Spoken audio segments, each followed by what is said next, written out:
मैं my YouTube channel रुकी study point. आज हम पढ़ेंगे हिंदी के 20 महत्वपूर्ण प्रश्नों को। हमारा जो पहला प्रश्न है, हिंदी का पार्श्विक पार्श्विक व्यंजन कौन सा है? हिंदी का पार्श्विक व्यंजन कौन सा है? सबसे पहले हम पढ़ेंगे कि पार्श्विक व्यंजन होते क्या हैं। जिनके उच्चारण में हवा जीभ के बगल या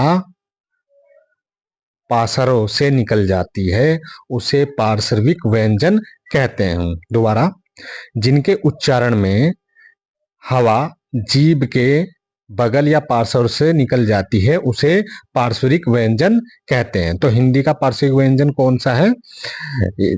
ऑप्शन ए र, ऑप्शन बी ल, ऑप्शन सी य, ऑप्शन सी च। इसका सही जवाब हो जाए ऑप्शन बी ल। हिंदी का पार्श्विक व्यंजन कौन सा है? ल। प्रश्न नंबर 2, काव्य करती आवाज भी एक जगह है के रचिता हैं? राजेश जोशी, शेखर जोशी, गजानन माधव मुक्तिबोध, मंगलेश डबराल। इसका सही जवाब हो जाएगा ऑप्शन डी मंगलेश डबराल। जो मंगलेश डबराल हैं, इनका जन्म 16 मई 1948 को काफल पानी गांव टिहरी में हुआ था। इनकी मृत्यु 9 दिसंबर 2020 को गाजियाबाद में हुई थी। अगर हम इनकी कुछ महत्वपूर्ण रचनाओं को देख लेते हैं, पहाड़ पर लैंटेन, घर का रास्ता, हम जो देखते हैं, आवाज भी एक जगह है, लेखक की रोटी, गुलामी आदि। प्रश्न नंबर 3,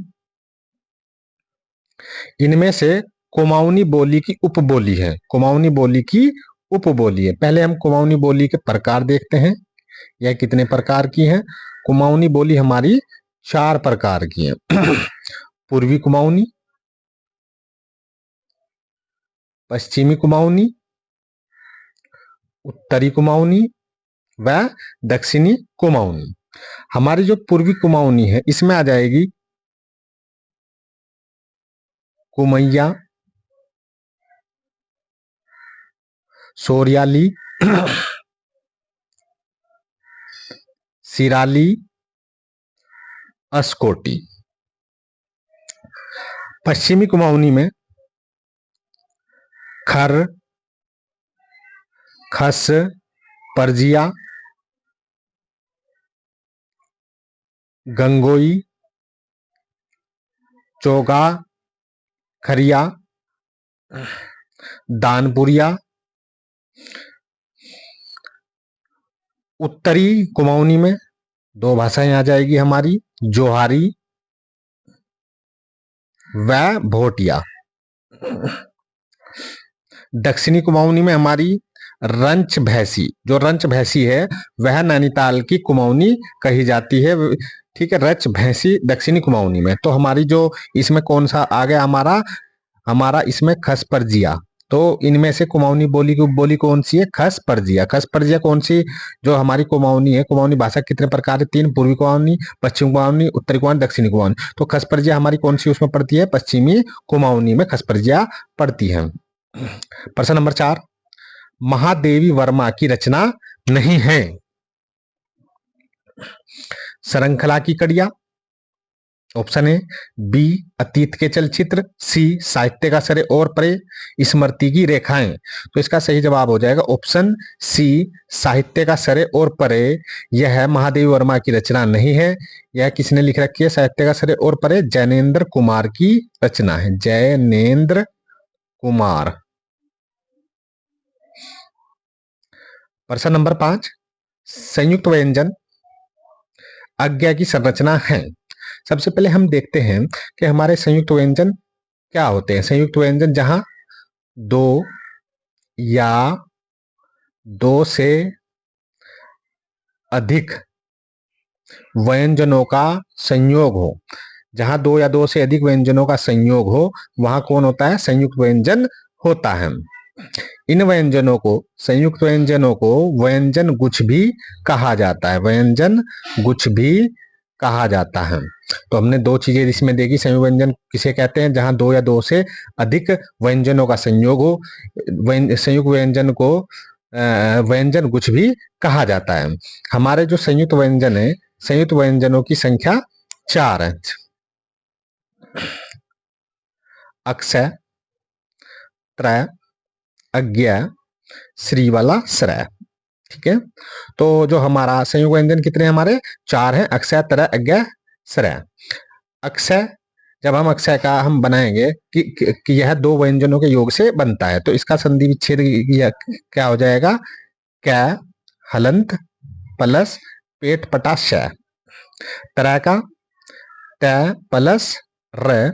अज्ञा का ज हलंत प्लस अइया। श्रय का स प्लस र। तो हमारा जो संयुक्त व्यंजन गै की संरचना क्या है? ज प्लस अइया। तो ज प्लस अइया के योग से बना। इसका सही जवाब हो जाए ऑप्शन सी।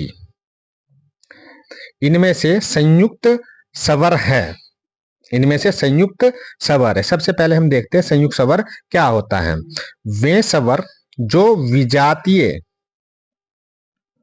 विजातीय मतलब अपनी जाति से ना बने हो, दूसरी जाति के संयोग से बने हो, उसे विजातीय स्वर कहा जाता है। तो वे स्वर जो विजातीय स्वरों के योग से बने हो उन्हें संयुक्त स्वर कहते हैं। संयुक्त स्वर कौन कौन से हमारे? ए, ए, ओ, औ। तो इसमें से हमारा सही आंसर हो जाएगा ऑप्शन सी। इनमें से संयुक्त स्वर है ऑप्शन ए। जो ए है हमारा किसके संयोग से बना है? यह ए प्लस छोटी ई। ए प्लस ए। ओ ए प्लस छोटा ऊ। ओ ए प्लस ओ। प्रश्न नंबर 7, इनमें से देवनागरी लिपि में लिखी जाने वाली भाषा है। Option A Punjabi, B Gujarati, C Marathi, D Asamiya. इसका सही जवाब हो जाए ऑप्शन सी मराठी। जो पंजाबी की जो लिपि है वह क्या है? गुरुमुखी लिपि। गुरुमुखी लिपि, यह गुरुमुखी लिपि में लिखी जाती है। गुजराती लिपि में लिखी जाती है।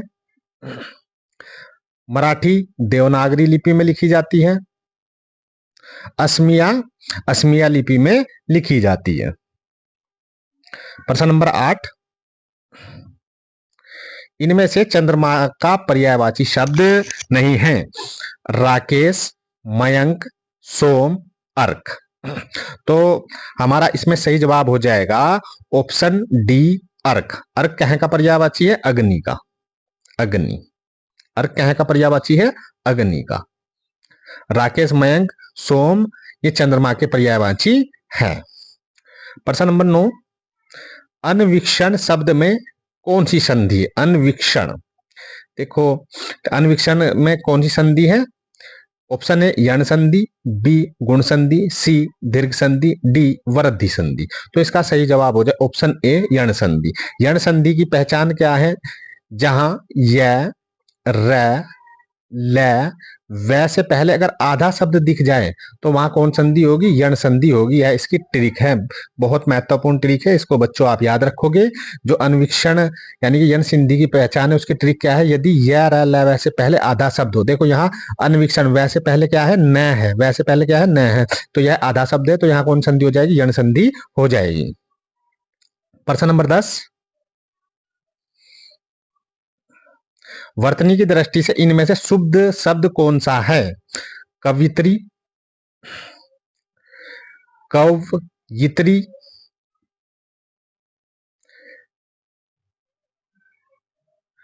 Option C. इसका सही जवाब हो जाएगा ऑप्शन सी कवयित्री। यह भी गलत है और यह भी गलत है। तो ऑप्शन बी, सॉरी यहाँ बी आएगा, यहाँ सी और यहाँ डी। तो वर्तनी की दृष्टि से इनमें सब शुद्ध है। कवित्री ऐसे लिखा जाता है कै, वै, यह पर छोटी की मात्रा, तरह, तरह पर बड़ी की मात्रा, कवित्री। तो कवित्री का सही रूप यह हो जाएगा। प्रश्न नंबर 11, सरकारी पत्रों में इनमें से किसकी गणना नहीं होती। देखो सरकारी पत्र में परिपत्र भी आता है, परिपत्र भी आता है, अधिसूचना भी होता है, अनुस्मारक भी होता है। तो इसका सही जवाब हो जाएगा ऑप्शन बी, सूची पत्र। तो सरकारी पत्रों में किसकी गणना नहीं की जाती, सूची पत्र की गणना सरकारी पत्रों में नहीं की जाती है। प्रश्न नंबर 12, इनमें से कौन जनसंख्या का दृश्य व श्रव्य, दृश्य का मतलब देखना, श्रव्य का मतलब सुनना, सुनना, तो यानी कि ऐसे कौन से वस्तु हैं या जिसे हम देख भी सकते हैं और सुन भी सकते हैं। रेडियो, रेडियो को सिर्फ हम सुन सकते हैं, पोस्टर को हम सिर्फ देख सकते हैं, वीडियो को हम देख भी सकते हैं वह सुन भी सकते हैं, ऑडियो को हम सिर्फ सुन सकते हैं। तो इनमें से कौन सा जनसंख्या का दृश्य व श्रव्य माध्यम में, ऑप्शन सी, वीडियो कैसेट। प्रश्न नंबर 13, हिंदी का पहला साप्ताहिक समाचार पत्र कौन सा था। ऑप्शन ए मर्यादा, बी प्रजामित्र, सी लोक रक्षक, डी उदंत मारतंड। तो इसका सही जवाब हो जाए ऑप्शन डी, उदंत मारतंड। उदंत मारतंड, इसका प्रकाशन 30 मई 1826 को हुआ था। कहां से हुआ था, कलकत्ता से, कलकत्ता से इसका प्रकाशन हुआ था। इसके प्रकाशक कौन थे, पंडित जुगल किशोर, पंडित जुगल किशोर। क्या क्या पढ़ा हमने, हिंदी का पहला साप्ताहिक समाचार पत्र कौन सा था, उदंत मारतंड था। इसका प्रकाशन कब हुआ, 30 मई 1826 को। कहां से हुआ, कलकत्ता से हुआ था। इसके जो प्रकाशक थे वो पंडित जुगल किशोर शुक्ल थे। ठीक है, अब इसका जो प्रकाशन 30 मई को हुआ था, इसी वजह से 30 मई को हिंदी पत्रकारिता दिवस मनाया जाता है, हिंदी पत्रकारिता दिवस मनाया जाता है। प्रश्न नंबर 14, अजात शत्रु का अर्थ है, अजात शत्रु का मतलब होता है जिसका कोई शत्रु ना जन्मा हो। तो जिसका कोई शत्रु ना हो उसे क्या कहा जाता है, अजात शत्रु। इसका ऑप्शन हो जाएगा ए, जिसका कोई शत्रु ना हो। प्रश्न नंबर 15, वह कुल्हाड़ी से वृक्ष काटता है, वह कुल्हाड़ी से वृक्ष काटता है। तो कुल्हाड़ी से वृक्ष काटता है, वाक्य में से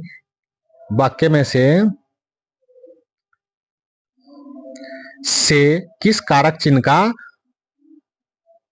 का चिन्ह है। वह कुल्हाड़ी से वृक्ष काटता है, वाक्य में से किस कारक का चिन्ह है। पहले हम देखते हैं कारक होते क्या हैं। कारक, कारक हमारे क्या हैं, 8 कारक होते हैं। कारक की परिभाषा क्या है, क्रिया के साथ जिनका सीधा संबंध हो, यानी कि क्रिया के साथ जिनका सीधा संबंध हो उसे कारक कहा जाता है।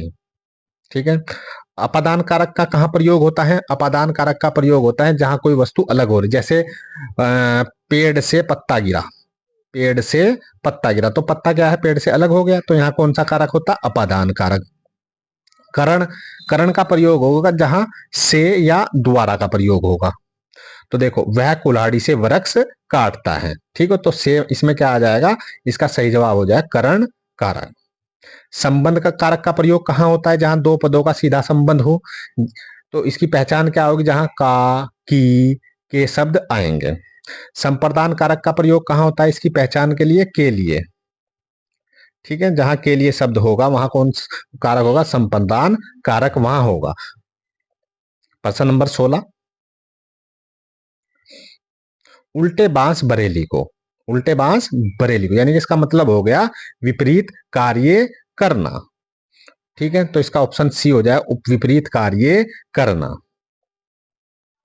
प्रश्न नंबर 17, इनमें से सूर्यकांत त्रिपाठी निराला की रचना है।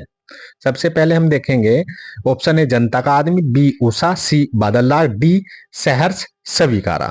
तो इसका सही जवाब हो जाए ऑप्शन सी बादल राग। बादल राग किसकी है, सूर्यकांत त्रिपाठी निराला ने बादल की रचना की है, बादल राग की। ठीक है, जनता का आदमी किसकी रचना है, आलोक धनवा, आलोक धनवा। उषा, उषा की रचना किसने की? शमशेर सिंह बहादुर। शमशेर सिंह बहादुर ने उषा की रचना की है। सहस स्वीकारा है, इसकी रचना किसने की है? मुक्ति बोध। मुक्ति बोध।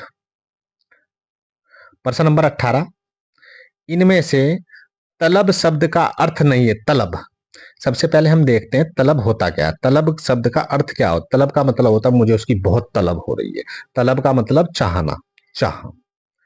या एक शब्द होता है उसको तलब करो, उसको कोर्ट में प्रयोग होता है, उसको तलब किया जाए। तलब का मतलब बुलावा, तलब का मतलब बुलावा। और वेतन भी इसका क्या हो जाएगा? तलब का अर्थ वेतन भी होता है। ठीक है, तो इनमें तलब शब्द का अर्थ नहीं छांटना था हमने। चाह भी हो गया हमारा, बुलावा भी हो गया, वेतन। तो इसका सही जवाब हो जाए ऑप्शन बी। तलब शब्द का अर्थ नहीं है, ऑप्शन बी आवेश। प्रश्न नंबर 19, इनमें से सोना शब्द का पर्यायवाची शब्द नहीं है। नहीं है, ऑप्शन ए हाटक, बी जातरूप, सी तामरस, डी अर्णव। तो इसका सही जवाब हो जाएगा ऑप्शन डी अर्णव। अर्णव किसका पर्यायवाची होता है? सागर, विशाल, बड़ा, अंतरिक्ष। तो इसका सही जवाब है ऑप्शन डी अर्णव। प्रश्न नंबर 20, हरिया हरकुलीज की हैरानी उपन्यास के लेखक हैं। Hariya Hercules, option A Manohar Shyam Joshi, B Harishankar Parsai, C Shekhar Joshi, D Shailesh Matiyani. इसका सही जवाब हो जाएगा option A Manohar Shyam Joshi. Thanks for watching my